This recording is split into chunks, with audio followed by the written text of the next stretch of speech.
Ora, bem-vindos. A partir de agora, há mais um 45 minutos à Benfica e, como já é habitual, pronto, cá estamos, mais uma semana para continuarmos a falar do Sport Lisboa e Benfica, ou não fosse este um programa só, único e exclusivamente dedicado a assuntos que dizem respeito ao Benfica. Para me fazer companhia neste programa, já cá estão o Nuno Queimado e o Pedro Batista Bastos. Bem-vindos aos dois. Bem-vindos aos dois, a ambos os dois. Uh, Portanto, durante esta semana e até ao fim de semana, aconteceram várias coisas.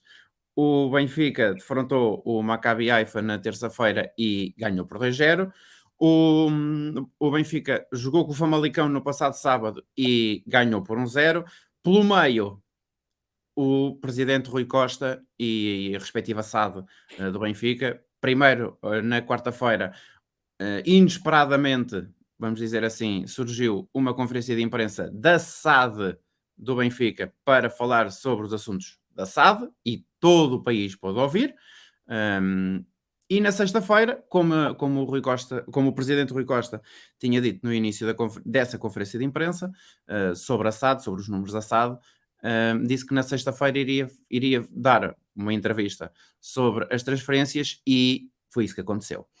O que significa que uma das coisas que ele tinha dito ainda antes de ser eleito, uma das propostas que ele tinha era de falar sobre as transferências e de haver um bocadinho mais de transparência em relação a tudo aquilo que se faz dentro do Benfica, pois então que o presidente Rui Costa decidiu mesmo abrir o livro e falar sobre as movimentações de mercado do Sport Lisboa e Benfica, e é precisamente por aí que nós vamos começar, por falar dessa entrevista, e depois já vamos aos jogos, até porque num destes jogos há aqui algo que tem de ser falado, como já toda a gente sabe e é sabido, uma criança no jogo entre o Benfica e o Famalicão foi-lhe impedido de entrar no estádio com a camisola do Benfica e, portanto, viu todo o jogo sem a camisola e em já lá vamos falar sobre isto, mas primeiro vamos ao início, não vamos ao jogo para já com o Maccabi,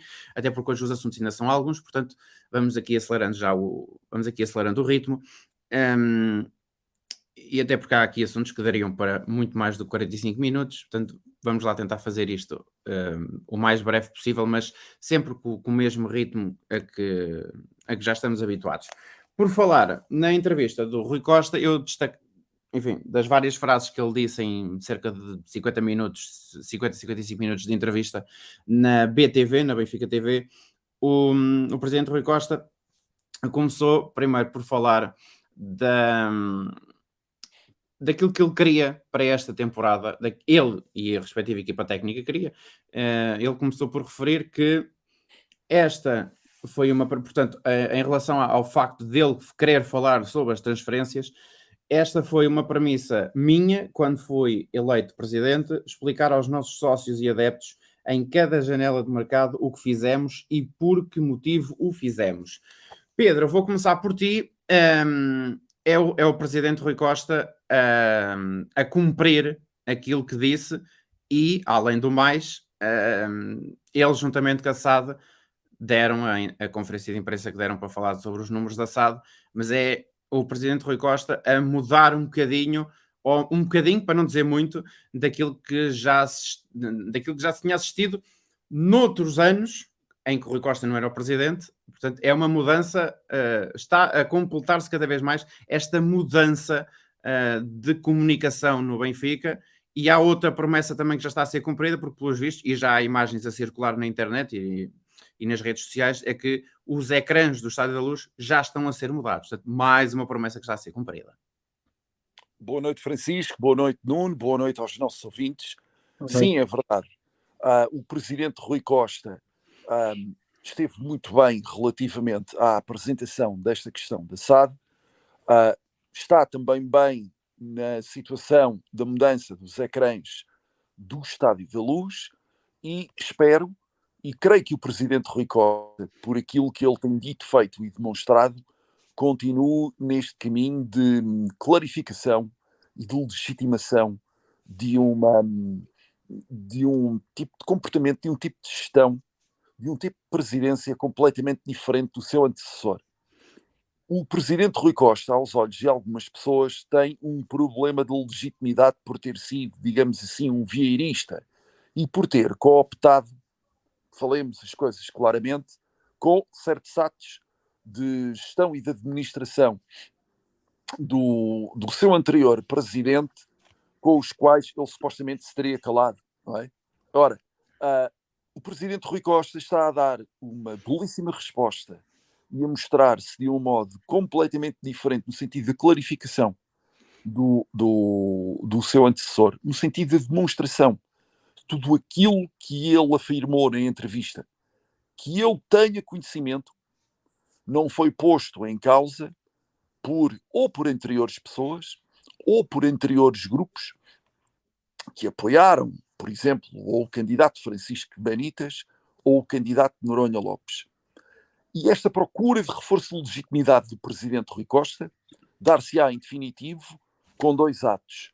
Primeiro, com a apresentação da auditoria e do saneamento das contas ao clube, contas essas que estarão livres para a investigação e apreciação dos sócios. Este é o primeiro momento do reforço de legitimidade do presidente Rui Costa, e o segundo momento será, assim o espero, na futura conquista deste campeonato, bem como de muitas outras. Há de facto uma mudança no paradigma da comunicação do Benfica, paradigma esse que é também, ou deve ser, um exemplo para os outros clubes, de modo, e até para a própria sociedade portuguesa, porque entendo que os clubes de futebol têm que parar com esta aura de máfia, de violência, de corrupção, de bandidagem e de pessoas menos sérias, digamos assim, que circulam à volta desta poderosa indústria, deste magnífico espetáculo, e que o deixam com um lado negro. Portanto, bravo ao presidente Rui Costa quanto a esta iniciativa, e estou à espera que não só a situação dos ecrãs do Estádio da Luz também se possa mudar de forma a termos uns ecrãs muito melhores, mas acima de tudo também com a apresentação definitiva das contas e do saneamento de tudo aquilo que foram as finanças do Benfica. Portanto, aguardemos para ver, mas bravo ao presidente Rui Costa. Nuno, é realmente o presidente Rui Costa a cumprir a cumprir a premissa que ele próprio se tinha proposto, falar abertamente daquilo que são as movimentações do clube, no que à janela de transferências diz respeito. Sim, mais do que as mudanças de cadeiras ou das mudanças de ecrãs no estádio, aquilo que era urgente trazer para o Benfica era a maior transparência nos atos de direção, para ganhar, para a direção do Benfica voltar a ganhar credibilidade que tinha sido perdida nos últimos anos. Esta situação das transferências, eu sou sincero,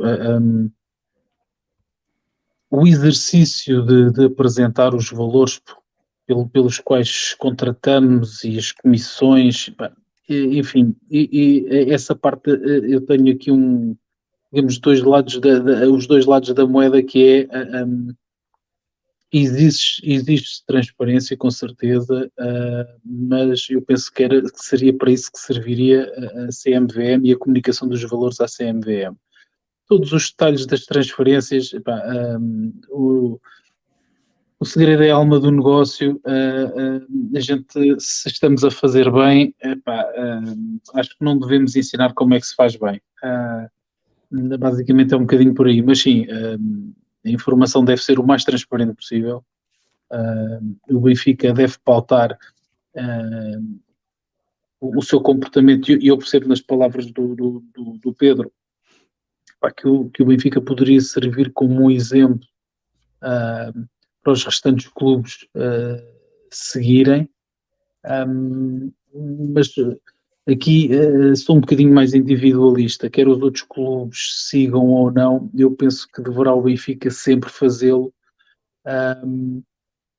porque faz parte da identidade. Eu acho que qualquer um de nós que aqui está, somos do Benfica, não é porque somos batuteiros, somos do Benfica, é porque somos melhores. E somos melhores em campo. E aí é que temos que ser melhores e que vencer o adversário. E quando não for possível vencer, e se o adversário o faz com brio, devemos cumprimentá-lo e dar-lhe os parabéns pela vitória alcançada. Mas como digo, estes atos do presidente Rui Costa, eu tive algumas reticências relativamente à presidência do Rui Costa, sou sincero, mas penso que o caminho que deverá seguir é este para aproximar os sócios do clube e mostrar que o rumo do Benfica é exatamente este, o da transparência e das tomadas de decisão que são conhecidas e sem jogadas de bastidores e menos corretas, porque isso só ajudará definitivamente o clube, quer internamente, quer externamente. O Benfica fica sempre a ganhar por se trabalhar de uma forma transparente e correta. Por isso, os meus parabéns pela iniciativa. Como disse há bocado, não sei se é preciso ser tão afinado na transparência que se transmite, porque há segredos que são segredos de negócio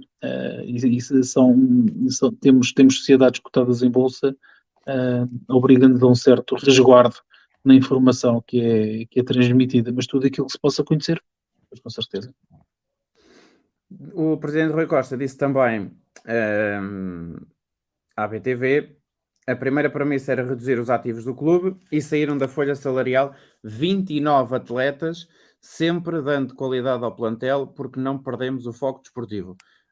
Nuno, por acaso foi algo que o presidente Rui Costa falou e referiu várias vezes, e até já na própria conferência de imprensa da SAD também o tinha referido, que o Benfica, para esta temporada, iria estar com o foco mais naquilo que era o desportivo e menos naquilo que era o financeiro. Tendo em conta que tudo aquilo que acontecesse a nível desportivo esta temporada de sucesso iria ser refletido a nível económico e a nível económico na vida do clube. Ou seja, portanto, o presidente Rui Costa foi buscar os jogadores que foi buscar, libertou os jogadores que tinha a libertar, com vista precisamente a isto, a querer um clube, um plantel muito mais homogéneo, mas isso vem mas essa parte da homogeneidade do plantel vem a seguir. Portanto, um comentário a esta frase: sempre dando qualidade ao plantel, porque não perdemos o foco desportivo. Há aqui um balanço, ou seja, a gestão é um bocadinho difícil de fazer.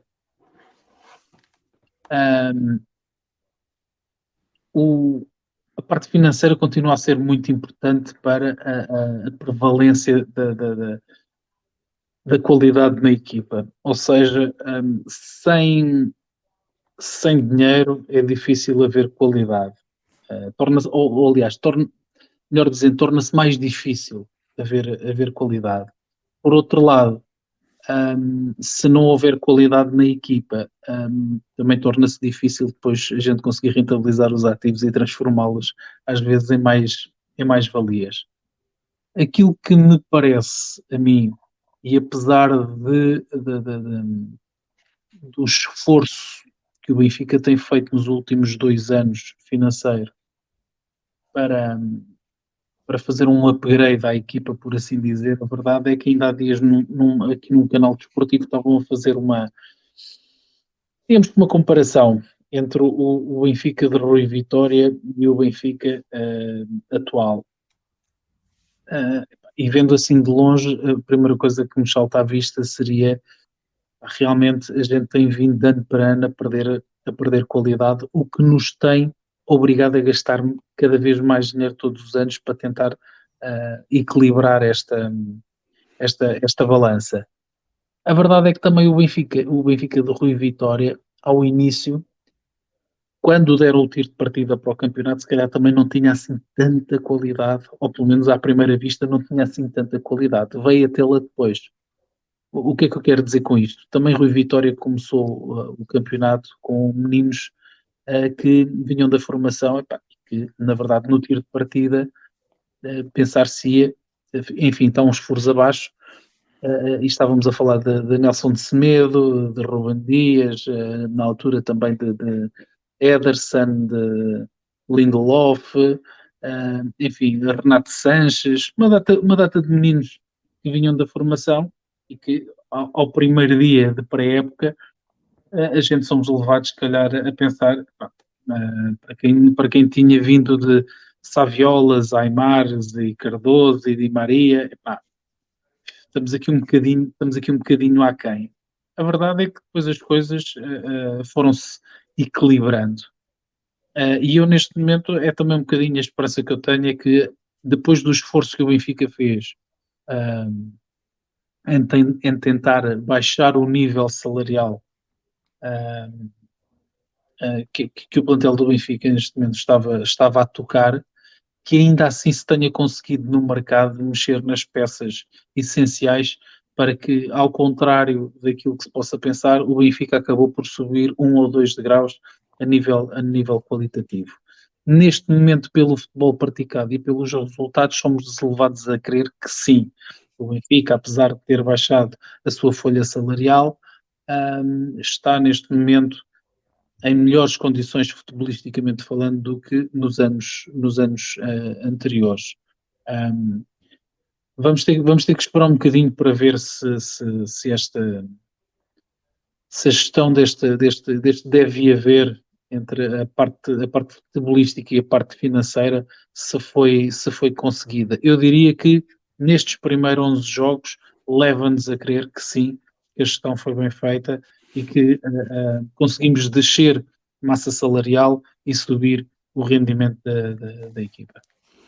Nuno, também a tua opinião sobre este assunto, a redução dos ativos do clube, a consequente saída ou diminuição da folha salarial, né? Já saíram 29 atletas dá para fazer quase 2 equipas e mais uns suplentes, e o Benfica está claramente a apostar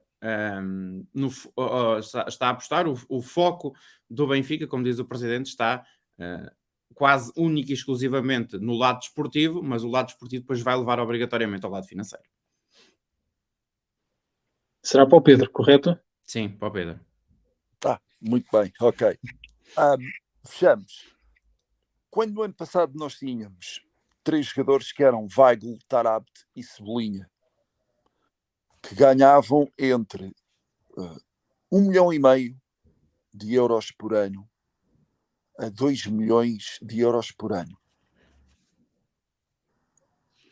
e que não correspondiam a este valor salarial, que é ótimo para a realidade desportiva portuguesa, e temos este eixo de Florentino Luís, Enzo e de Darwin Núñez, peço perdão, de Neres, David Neres. Estava a pensar ainda no nosso avançado. Mas quando assistimos a uma diferença de futebol qualitativo com uma maior eficácia, estes jogadores merecem o salário que têm. Recordo, por exemplo, Tarabt estava há 3 ou 4 anos na equipa do Benfica e ele ganhava cerca de 2 milhões de euros por ano. Ou seja, ele em 4 anos... E chegou a renovar contrato. E chegou a renovar contrato, evidentemente. Portanto, ele em 4 anos embolsou no mínimo 8 milhões de euros, que é uma pequena fortuna. Isto é muito dinheiro. E não teve o correspondente rendimento desportivo que nós verificávamos. É certo que um clube como o Benfica não tem, todos nós sabemos isto, é um bocado uma verdade lá para ali, a mesma capacidade económica de clubes como, por exemplo, os italianos ou até mesmo os clubes franceses. Não falo nem dos ingleses, alemães ou espanhóis.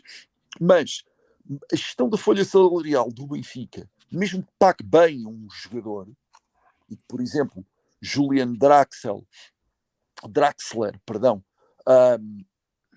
ganha bem, ganha muitíssimo bem, aliás, mas espera-se dele e de outros jogadores a correspondência em campo. Quando pagas bem, quando pagam bem, deves trabalhar bem.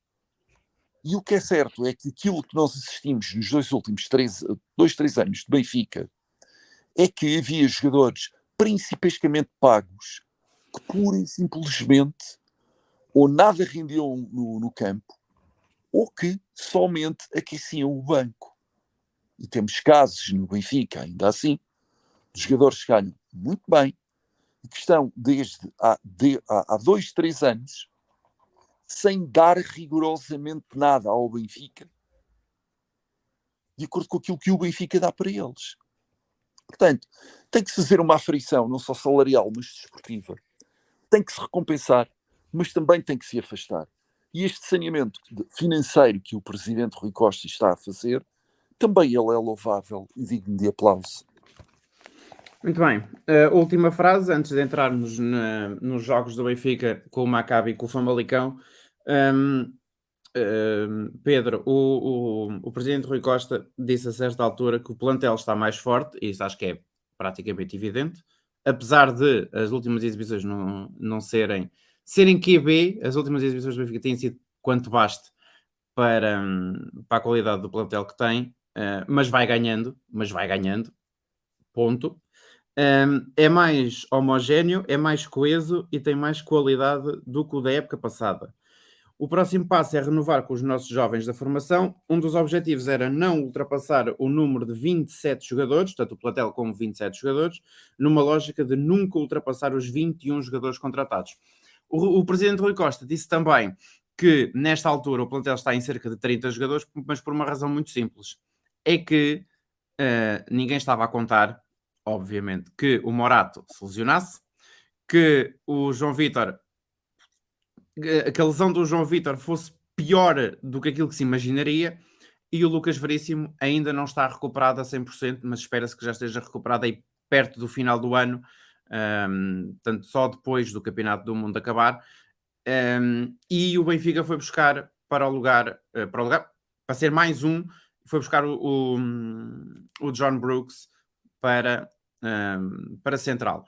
Da forma como o António Silva está a jogar, eu duvido muito que o John Brooks venha a ser titular, mas pode vir a acontecer nos jogos das taças, obviamente.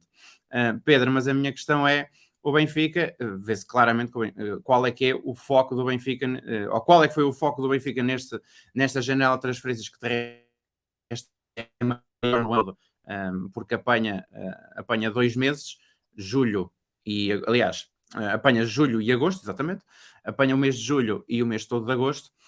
Portanto, pode-se dizer que o Benfica mexeu bem no mercado e conseguiu ter 27 jogadores, sendo que a lógica lá está é não ultrapassar os 21 jogadores contratados e dentro destes 27 ter no plantel os jovens da formação. Sim, por exemplo, no caso de António Silva, há males que vêm por bem. Eu acho António Silva um central absolutamente extraordinário. Temos ali um patrão na defesa, temos ali um miúdo cujo crescimento, assim o espero, será espantoso. António Silva é um miúdo que vem do Algarve, esteve sozinho no Seixal, ele teve problemas de adaptação, teve problemas de solidão, e ele suplantou isso tudo para se afirmar como um centralão e um craque, como há já algum tempo não víamos, desde os saudosos tempos Ruben Dias Ferro, quando ambos funcionavam maravilhosamente no tempo de Rui Lage. Existe um mito da formação de Seixal, dali sairão sempre pepitas. É óbvio que, dada a qualidade dos jogadores portugueses, o tipo de formação, a qualidade dos nossos treinadores, que haja miúdos que sejam de facto muito bons. Mas há outros que correm o risco de falhar. como por exemplo o Diego, que foi promovido como sendo a superstar da formação da Youth League, de repente teve uma quebra. Ok? Portanto, e aí não tem que entrar jogadores já mais batidos, jogadores de combate, mas jogadores que também eles podem refrescar e podem auxiliarem muito a nossa defesa. Portanto, as maiores felicidades para o António Silva. Esperemos que todos os outros que recuperem depressa. Ao que parece, no final de setembro, Lucas Veríssimo já reforçará o eixo da defesa do Benfica, o que serão ótimas notícias, já que vamos ter um mês de outubro levado da breca, não é? E quantos mais, melhor, e sejam bem-vindos. Nuno, a pergunta vai exatamente no mesmo sentido. Plantel mais forte que o da época passada, dito pelo próprio presidente Rui Costa, renovar com os jovens da formação e não ultrapassar mais dos 21 contratados. Sim, já o tinha afirmado há pouco. Também acredito que o plantel está mais forte. Foram contratados jogadores que eu penso que até o presente momento têm dado excelentes indicações. O Alexander Bá, o Frederic Orsnes, o Enzo, como é óbvio, o David Neres, todos eles peças em que o Benfica penso que acertou. Esperemos para ver o que é que Draxler vai conseguir trazer ao futebol do Benfica. E a somarmos a isto, temos na equipa do Benfica, ou pelo menos nos 16 que são chamados a cada jornada, os produtos da formação, o Florentino, agora falta-me o nome do Gonçalo, o Diogo Gonçalves, o Henrique Araújo, e agora, como disse o Pedro, há males que vêm por bem, o António Silva, que seria se calhar o ator mais improvável deste início de saga do Benfica, vê-se na situação de ser obrigado basicamente a entrar em cena num filme em que ele provavelmente não seria o ator escolhido. Para desgraça dos nossos adversários, pois o moço tem jogado e aquilo que nos é dado a ver é que nem os 18 anos acusam, nem ele acusa qualquer tremideira desde o primeiro minuto que envergou a camisola do Benfica. Eu estive no Estádio da Luz no jogo com o Vizela, jogo que no início o Benfica jogou muito mal, e aquilo que me saltou à vista foi, no pior período do Benfica nesse jogo, aquele que mais se destacou, ou um dos que mais se destacaram. Houve ali duas peças que para mim se destacaram, se calhar para outros adeptos, enfim, às vezes fica-lhes mais no olho aquela corrida do Rafa ou aquele remate à baliza, mas aquilo que me ficou na retina foi que quando o Benfica atravessou o pior período desse jogo, nos primeiros 20, 30 minutos, em que quase tudo saía mal, a verdade é que houve dois jogadores, o Gilberto, que apesar do primor técnico não ser o maior, mas continuou a emprestar ao jogo sempre a mesma rotação e a mesma vontade que eu não estava a conseguir ver nos outros elementos na equipa. E depois, para meu espanto, num jogo que estava a ser monótono, chato e até um pouco perigoso para nós, foi o menino António Silva que passou a chefiar a defesa, assumindo a saída de bola nos pés dele e, curioso, imagine-se, eram deles que saíam os passes a queimar linhas, a meter a bola diretamente da defesa quando o Otamendi não o conseguia fazer, nem conseguia transportar o jogo. Ou seja, temos aqui um menino, que é um menino, com 18 anos é um menino, mas que está a assumir como a peça importante neste início de campeonato do Benfica, naquela que é a par do caso da Pia, a defesa menos batida, e com todas estas contingências que tivemos de todos os centrais, mais a saída de Vertonghen para a Bélgica, e todas estas lesões e impedimentos, é bom ver que a qualidade está lá e que o Seixal não está a defraudar o trabalho que é feito anualmente na nossa formação. Exatamente. Mudando agora de assunto e indo agora de encontro ao jogo do Benfica com o Maccabi Haifa, primeira jornada completa, o Benfica conquistou 3 pontos, é de resto a par do PSG líder, são os dois clubes líderes do grupo H da fase de grupos da Liga dos Campeões, com uma diferença, o Benfica é o primeiro classificado nesta altura do grupo, porque marcou 2 golos e não sofreu nenhum, ao contrário do PSG, que marcou 2 golos em casa, mas sofreu um golo da Juventus já na segunda parte. Passando este jogo para este jogo entre o Benfica e o Maccabi, 2-0, o Benfica ganhou e ganhou, parece-me bem, este jogo. O que acontece é que o Benfica foi ao jogo com Odisseias na baliza.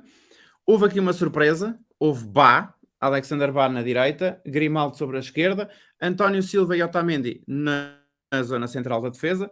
Algo curioso também que se tem visto é que quando há Otamendi e António Silva, é o Otamendi que faz o lado esquerdo, encostado à esquerda com o Grimaldo, e o António Silva que joga sobre o lado direito da defesa, juntamente com o lateral direito, que ou é Bá ou é Gilberto, sendo que estes dois vão alternando até mesmo dentro do próprio jogo, até porque já é uma substituição quase inevitável na equipa do Benfica, ou tem sido uma substituição inevitável na equipa encarada, que é a alteração durante o decorrer do jogo do próprio lateral. Depois do meio campo à frente, Florentino, Enzo, David Neres, Rafa, João Mário e Gonçalo Ramos. Nuno, vou agora começar por ti. O Benfica venceu, convenceu e precisou só deu 45 minutos de avanço e foram 10 minutos iniciais à Benfica. O Benfica marcou 2 golos, o primeiro por Rafa depois do cruzamento do Grimaldo, e depois foi a vez do Grimaldo abrir o livro e fazer o 2-0 num golo absolutamente inacreditável, com a bola, pode-se dizer que aquilo foi um golo a Grimaldo, já que o Grimaldo tem habituado os benfiquistas a fazer exatamente este tipo de lances. Foste a tempo de corrigir, que eu ia te corrigir com a tua frase do venceu e convenceu. Eu sou sincero, a primeira parte não convenceu muito o jogo do Benfica. Aliás, falávamos há bocado em off, que dá-me a sensação que o Benfica começa fisicamente a ter alguma dificuldade em suportar tantos jogos conforme tem feito, é perfeitamente natural, e com as poucas mexidas no 11, mas sim, aproveitou o início da segunda parte, digamos, para pôr um bocadinho ordem na casa, porque penso que a primeira parte não terá sido tão bem conseguida. Vem repor um resultado que era aquilo que esperávamos que fosse natural, que era a vitória do Benfica em casa com o Maccabi. Aliás, eu sou no caso do Benfica sou um otimista, não sei se por excesso. Na minha opinião, o Benfica irá ganhar os 3 jogos em casa, é isso que lhe compete na sua casa, é ganhar os 3 jogos em casa. Mas sim, este era o adversário sobre o qual não podia haver qualquer escorregadela, sob pena de pormos em causa se calhar até mesmo todo o resto da competição europeia.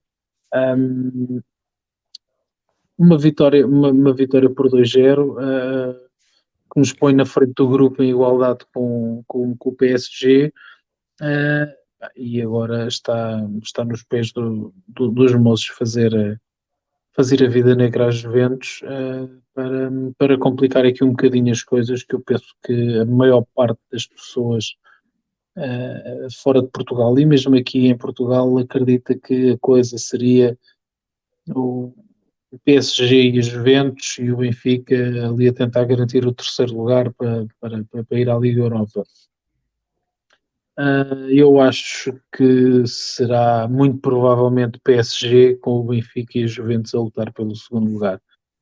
Mas, enfim, espero que não. Espero que eu esteja enganado e que seja o PSG e a Juventus a lutar pelo segundo lugar. Nuno, aliás, Pedro, o Benfica foi, lá está, deu os primeiros 45 minutos de avanço e depois 10 minutos à Benfica, marcou 2 golos, ganhou o jogo e marcou 2 golos e a partir daí foi sempre a controlar o jogo a seu belo prazer. Ainda podia ter feito o terceiro, um terceiro golo, acabou por não aparecer. O próprio Enzo falhou algo que não é muito habitual nele. Acabou por falhar um lance já mesmo a acabar o jogo, depois de uma jogada até particularmente boa do Musa, que já estava em campo. Mas o que é que ficou deste jogo? Porque o que é que para ti ficou deste jogo, para além dos 2 golos e do golo incrível dos dois golos, um deles incrível, o gol do Grimaldo, e depois foi o Benfica a gerir a seu bel prazer contra um Maccabi sem grande acutilância, aliás, nem com grande nem com pouca, com muito pouca acutilância para chegar à frente e causar algum tipo de danos à equipa encarnada. O Maccabi não tinha, de facto, grande acutilância, não teve grande acutilância em chegar à frente, exceto, salvo erro, numa única jogada em que o seu avançado, Matelão, se aproximou da área.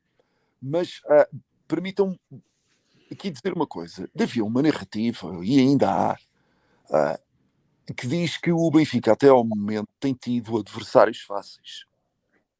E o Maccabi foi o primeiro grande teste do Benfica num palco europeu onde o Benfica precisava de ganhar. Nós tivemos pela frente uma equipa que eliminou os campeões de Chipre, da Grécia e da Sérvia. Eliminou 2 clubes históricos que foram o Olympiacos e o Estrela Vermelha de Belgrado. E foi uma equipa que entrou na Luz a jogar olhos nos olhos, sem medo, e a querer sair para o ataque. E o Benfica, muito bem, quando apanhou pela frente uma equipa destas, reagiu muito bem. Creio que houve momentos, por exemplo, da parte de Rafa, que também fez um bom jogo, mas Rafa, por vezes, peca na definição final das jogadas. Se o Rafa fosse mais claro, mais preciso, quando o Rafa liga o turbo e arranca por ali fora, parece que há uns segundos finais em que ele parece que fica toldado. Ele não sabe lá muito bem para onde, o que há de fazer ou que jogada há de definir.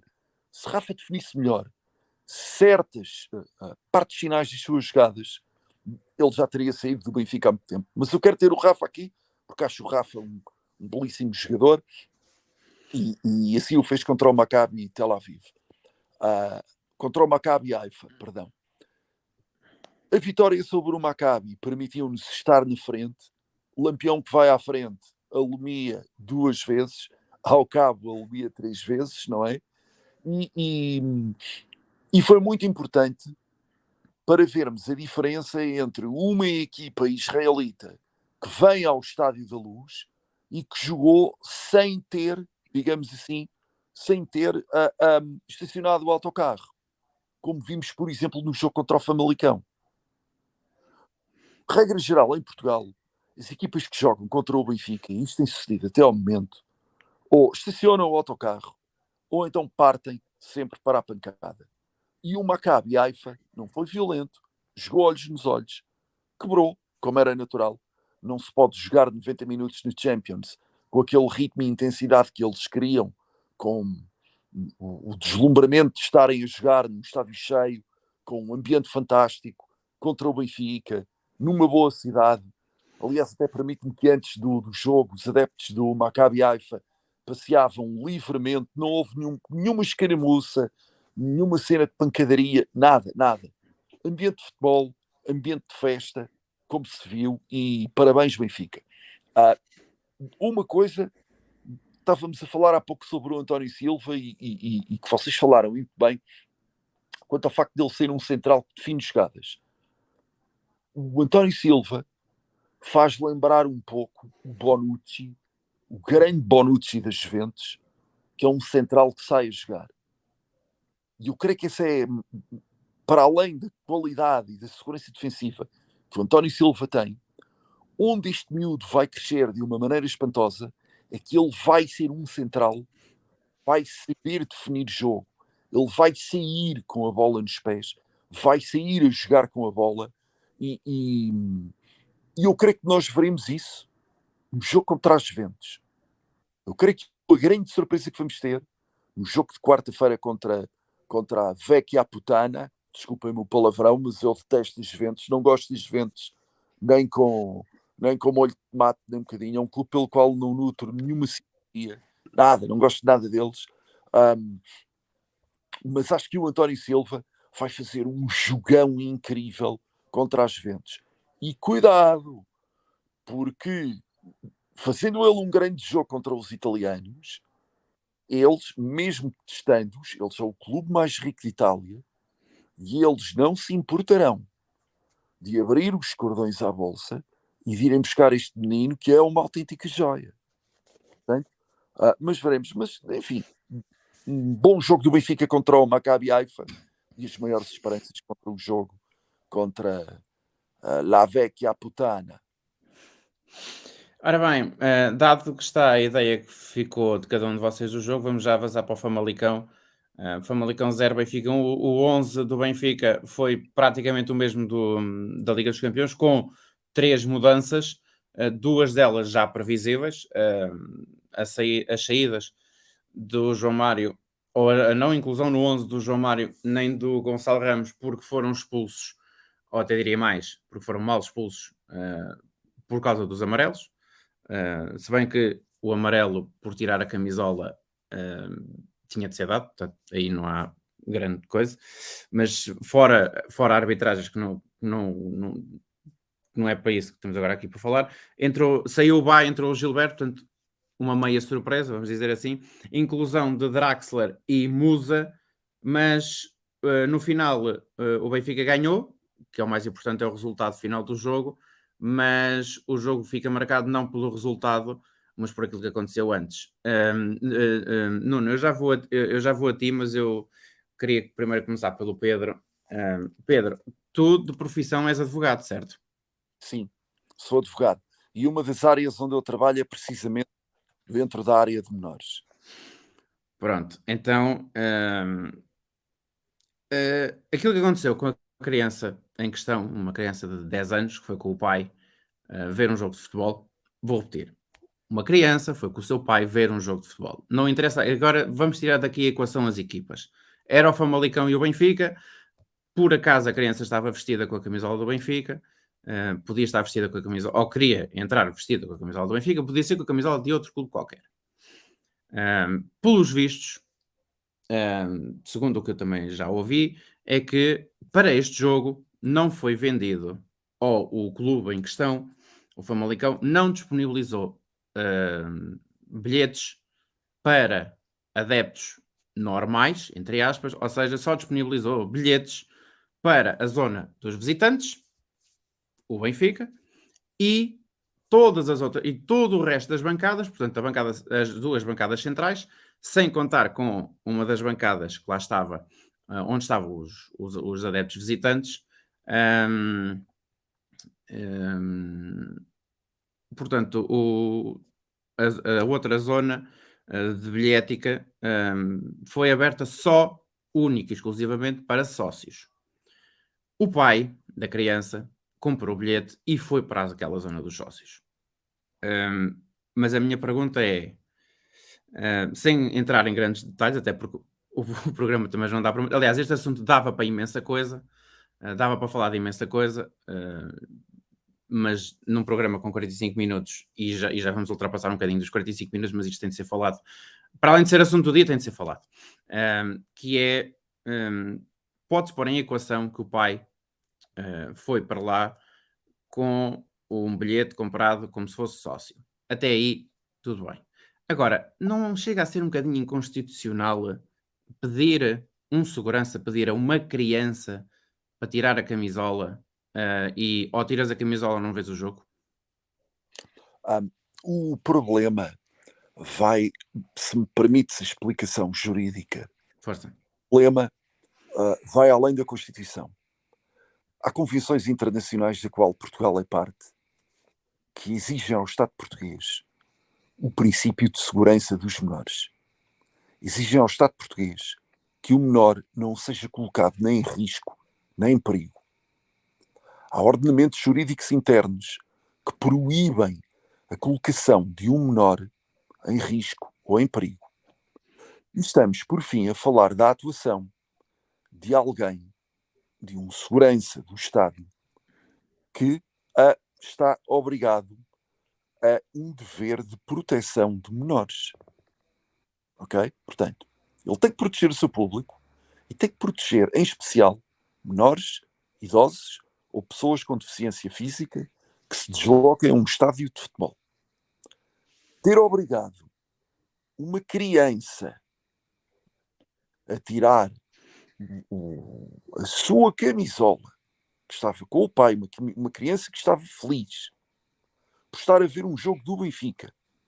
E aqui não interessa, desculpem-me a comparação, se o menor é do Benfica, do Sporting ou do Porto. Uma criança tem direito a ser feliz e usar uma camisola num estádio de futebol. Lá está, de novo, para voltarmos àquilo que estávamos a falar. O futebol não pode ser visto sob as lentes da arruaça, de bandidagem, de ladrões, de arruaceiros e de pessoas que promovem a violência. Porque imaginemos que o menor, por exemplo, por ter tirado a camisola, que ele tivesse sofrido uma insolação. Haverá um certo exagero nisto, mas vamos imaginar isto, por exemplo. E o jogo foi às 3h30 da tarde. E o jogo foi às 3h30 da tarde, num estádio descoberto, numa bancada descoberta, com bancadas antigas que, pelos vistos, também não tinham qualquer sistema de refrigeração, de sombra ou de proteção daquele menino. Portanto, a única proteção que aquele menino tinha contra o sol, por assim dizer, era a camisola do seu clube que aquele menino ama. Volto a dizer, não interessa se o menino é do Benfica, é de Sporting ou é do Porto. Um menino tem o direito a usar a camisola do seu clube para onde quer que vá. Um menino não é um adulto, não pode estar sujeito a violências, não pode estar sujeito a uma colocação nem em risco nem em perigo, especialmente da parte da atuação de um agente sobre o qual recai um particular dever de proteção, como é um segurança do Estado. Portanto, eu não sei quem é que foi o segurança e, pelos vistos, não foi aberto nenhum inquérito quanto a esta situação, ok? Porque toda a gente dirá assim, não aconteceu nada ao menor, foi somente um menino que esteve sem a sua camisola ao sol para evitar perturbações. Por amor de Deus! Quer dizer, um menino perturbar adultos. Quer dizer, mas em que mundo é que vivemos? Não é? O futebol está a assumir, nestes casos, dimensões de quase de surrealismo que são absurdas e que particularmente podem tocar ao Benfica. Porque até ao momento eu não vi no estádio do Famalicão terem pedido a meninos ou eventuais meninos que usassem camisolas do Sporting, do Porto ou de outros clubes que os mesmos fossem despidos e que não pudessem estar ali. Isto foi num dia de calor. Agora imaginemos que isto era num dia de chuva. Ok? O que seria num dia de vento. O que é que aquele segurança diria? Despe-te e mantém o casaco lá em cima. Quer dizer, é que para nós interpretarmos a decisão e a atuação de alguém sobre o qual, repito, tem um particular dever de vigilância e de proteção do público que tem no Estado, quer dizer, a atuação deste elemento de segurança colocou claramente o menor em risco. É isto que temos que dizer, e que até ao momento não vi nenhuma condenação nem do secretário de Estado do Desporto, nem, salvo erro da Liga, só o Benfica está a falar disto. E com inteira e merecida. Exatamente. Nuno, eu não te vou pedir a ti esclarecimentos jurídicos, mas, Obrigado. mas,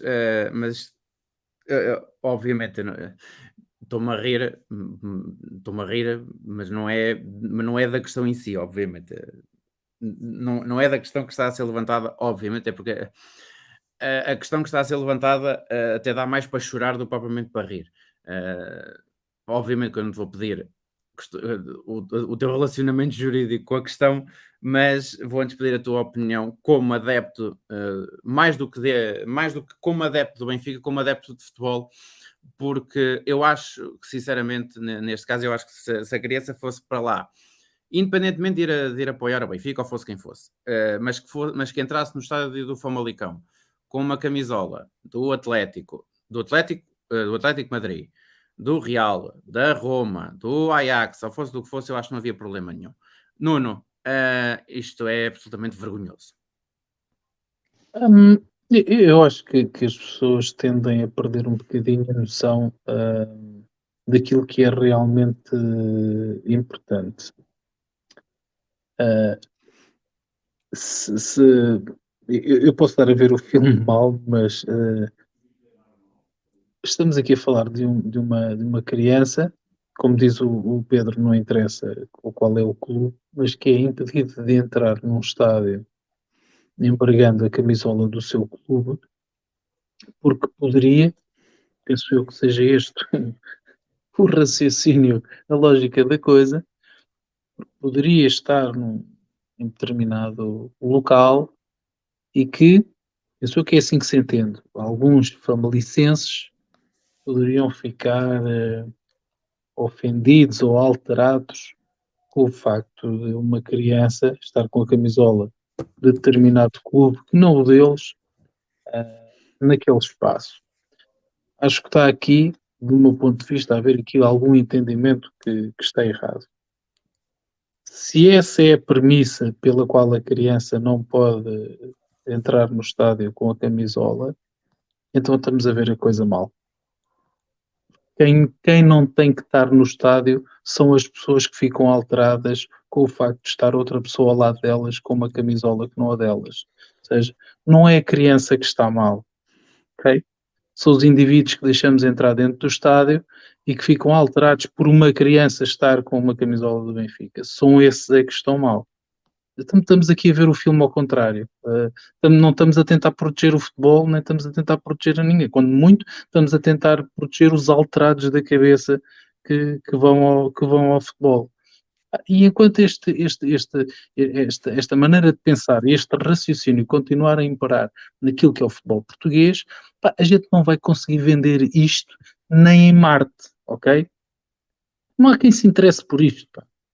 Ou seja, quem lá de fora, é que antigamente o futebol português era muito fechado e só nós é que víamos o futebol português, não é? Só nós é que olhávamos para isto e torcíamos aqui pelo menos.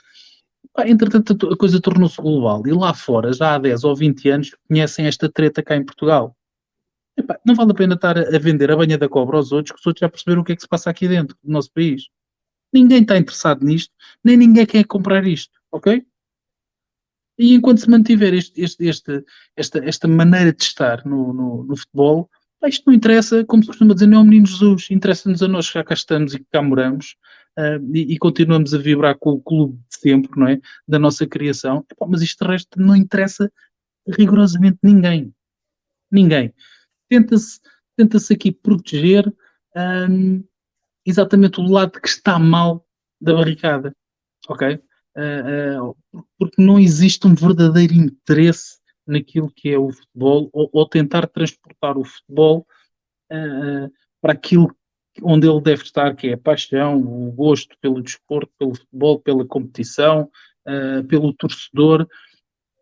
Não, a preocupação é, pá, vamos lá aqui ver se pomos umas barreiras, pá, e tal, que é para a malta não andar à porrada e não sei quem, não sei o que mais. Pá, não, está errado. É antes, é pré. Vamos lá pôr aqui umas barreiras que é para ver se esta malta não entra no estádio. Okay? Essa malta quer andar à porrada, isto não é lá dentro que a gente tem que fazer uma jaula que é para eles não saírem dali. Epá, não está, não. Eles não podem entrar lá para dentro. Okay? A malta quer andar à pancada, não podem entrar lá para dentro do estádio. Está Oh, tudo ao Nuno, contrário. Está tudo ao contrário. desculpa interromper-te. Assim como também uma outra coisa é que cidadãos que estão impedidos de entrar num recinto desportivo, essa proibição deveria ser alargada a uma área muito maior para não ter sucedido como em jogos anteriores, em que filmaram adeptos de outros clubes que estão proibidos ou que estavam proibidos de entrar em recintos desportivos, mas que estavam lá fora. E os canais de televisão todos contentes a filmar esses mesmos adeptos como se uma grande coisa fosse.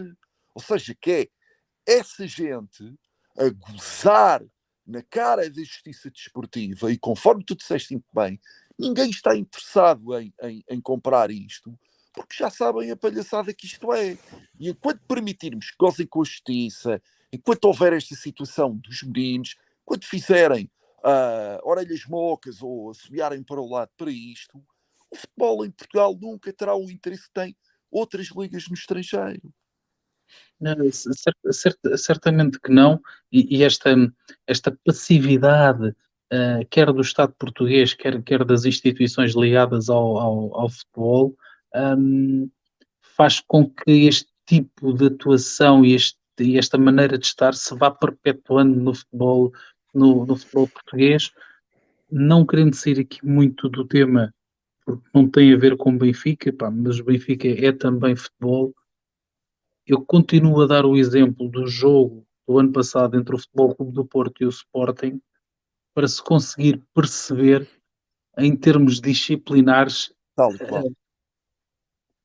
o, eu não sei, a macacada, eu não quero utilizar o termo macacada, que é para não pensarem que estou a falar de outras coisas que não é isso, mas é o fungagá da bicharada que é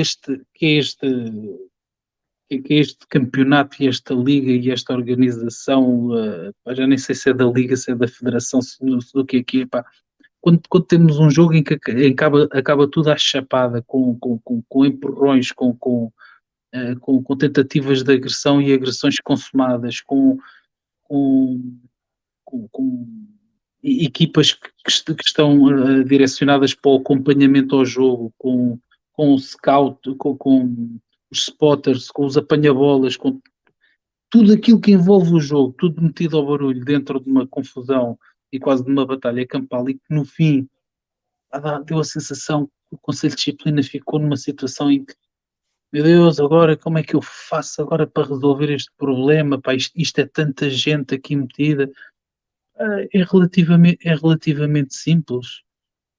É correr com a malta toda com não sei quantos jogos. Não tem que estar aqui a fazer contas e balanços, tem que expulsar dois de um lado e expulsar dois do outro. Não é assim que a coisa, não é assim que a coisa funciona. Uma palhaçada como foi esse jogo em Inglaterra, epá, eu nem quero imaginar as multas e os jogos que dariam. Seria uma coisa completamente absurda. Seria uma coisa completamente absurda. Mas é o quê? Ou seja, vivemos permanentemente neste tipo de situações aqui no futebol português sem que disciplinarmente sem que se passe grande coisa. Não vai passar grande coisa. Enquanto se continuar a assobiar para o lado, o Zé Povinha vai continuar a sofrer. O Sport Lisboa e Benfica lamenta que num futebol que se quer cada vez mais inclusivo, capaz de trazer cada vez mais famílias para os jogos, adeptos com camisolas do Benfica, incluindo crianças, tenham sido obrigados a despí-las para poderem assistir ao jogo do Famalicão, com o Famalicão. Queremos um futebol diferente e todos temos de contribuir para isso. Ainda no outro dia me apareceu um vídeo de uma campanha que o Benfica fez aqui há uns anos, precisamente de inclusão no futebol, e em que a campanha é, muito sucintamente, o treinador na altura, o treinador Rui Vitória na altura, entrou no balneário e havia vários jovens, a maior parte adeptos do Benfica, e tiveram as camisolas com os seus nomes com o símbolo do Benfica. Mas havia dois que não eram do Benfica. Eram uma adepta ou uma jovem era do Sporting e o outro rapaz era do Porto. Todos entraram e todos treinaram com os jogadores do Benfica. Para terminar este programa, que já vai um bocadinho longo, mas há assuntos que às vezes não dá mesmo para falhar, e isto está completamente em cima da ordem do dia, portanto, tínhamos falado disto. De resto, foi um fim de semana particularmente bom para o Benfica e principalmente para as modalidades do Benfica.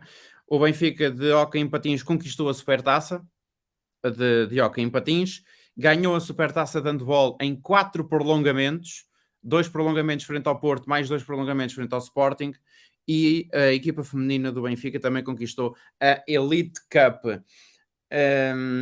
Depois disto, só mesmo para a última questão, Nuno, quanto é que resultado é que se prevê, ou o que é que se pode prever para o jogo com os Juventus? Epá, a minha fé sobrepõe-se à minha racionalidade. Eu acredito que o Benfica vai ganhar 2-0. Acredito piamente. E mesmo que a gente esteja a perder 2 ou 3-0, 89 minutos do fim, ainda acredito que aquilo, entrando um golinho, que a coisa ainda lá vai. Pedro, o que é que a tua razão benfiquista te diz? Vamos ganhar 2-1, estou como ao nono. Isto, nestes aspectos, a fé sobrepõe sempre à razão. E numa outra coisa, é que o Benfica, para ser grande, tem que jogar sempre contra os melhores. E não há que ter medo das Juventus, coisíssima nenhuma. O Bonucci está lento. O Chiellini saiu. A defesa das Juventus não está por aí além, nem sequer está na frente do campeonato italiano. O Di Maria, se jogar, vai ser o nosso espião secreto. Porque eu não creio que o Di Maria faça um bom jogo contra um clube que o amou e que ele gosta e do qual tem uma grande estima, porque foi o clube que o lançou no mundo. E acho que Roger Schmidt vai montar muito bem a equipa, vai usar os mesmos jogadores, eventualmente, mas vai jogar de uma maneira completamente diferente do que aquela que os italianos julgam que o Benfica vai jogar. E vamos ganhar 2-1. 2 golos de Gonçalo Ramos. Muito bem. Só de referir que a última vez que o Benfica jogou em Turim, empatou lá 0-0 e jogou contra uma equipa que tinha Buffon na baliza, centrais Cáceres, Chiellini e Bonucci. À direita estava o suíço Lichtsteiner, à esquerda estava o Asamoah, no meio campo 3 jogadores de enorme qualidade, Andrea Pirlo, Vidal e Pogba. O Vidal, que agora está no Flamengo, e na frente Carlitos Tevez e Fernando Llorente. O Benfica na primeira mão, na Luz, tinha ganho 2-1 com um gol de Garay de cabeça e um gol na segunda parte do Lima. O Tevez ainda reduziu, mas o Benfica na segunda mão empatou a 0 e chegou à final da Liga Europa, que depois viria a perder contra o Sevilha.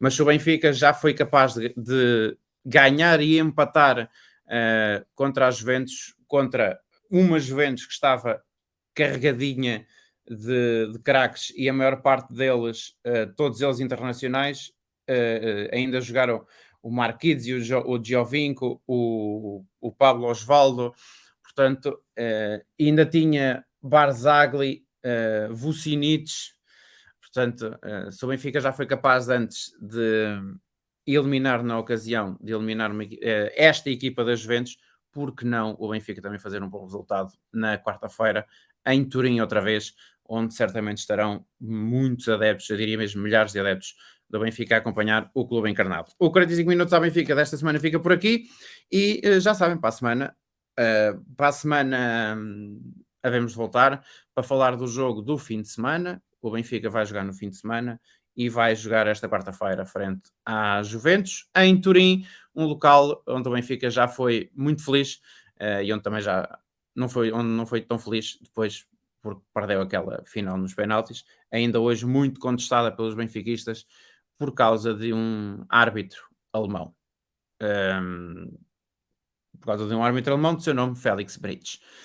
E ainda hoje continua a dar muita polémica. Mas terminando o programa, fica por aqui o 45 minutos à Benfica. Nuno e Pedro, obrigado por cá terem estado mais esta semana. Não deu para falar do jogo do Benfica com o Famalicão, daquilo que o António Silva, do jogo que o António Silva fez, do golo copy-paste que o Grimaldo e o Rafa conseguiram fabricar, tal como já tinham feito frente ao Maccabi Haifa, mas às vezes há assuntos que se sobrepõem e crianças a ver futebol é princípio básico é quase um dos princípios básicos de ver futebol. É crianças e uma bola de futebol dão-se melhor que muita gente adulta. Para a semana, há mais 45 minutos à Benfica.